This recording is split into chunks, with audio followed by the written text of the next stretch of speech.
Shamshabad airport पर custom के अहदेदारों ने 2 मामलात में 2 मुसाफिरीन के पास से बैरूनी ममालिक के सिगरेट्स और सोना जब्त किया। ये मुसाफिरीन कंबोडिया से हैदराबाद पहुंचे थे।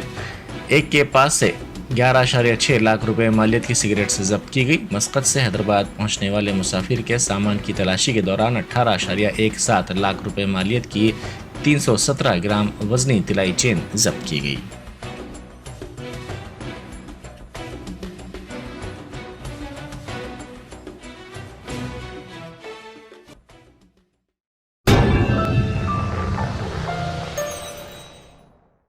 Germanton super speciality hospital, doctor Mir Jawad Jar Khan, senior experienced orthopaedic surgeon, bone fracture, joint replacement, hip replacement और स्पाइन सर्जरी कामयाबी से अंजाम दे रहे हैं। इसके अलावा neuro surgery, cardiology, gynaecology, dental, general medicine, dialysis और फिजियोथेरेपी जैसे शोबाजात में इंतहाई कामयाबी के साथ वाजबी फीस में इलाज किया जा रहा है। शेयरिंग और प्राइवेट रूम्स, अस्पताल में 24 घंटे MRI, CT scan, 2D digital x-ray, ultrasound, operation theatre, ICU और लैब की सहूलत दस्तयाब है। आपकी उम्मीदों के ऐन मुताबिक Germanton super speciality hospital, pillar number 150, Attapur, Hyderabad.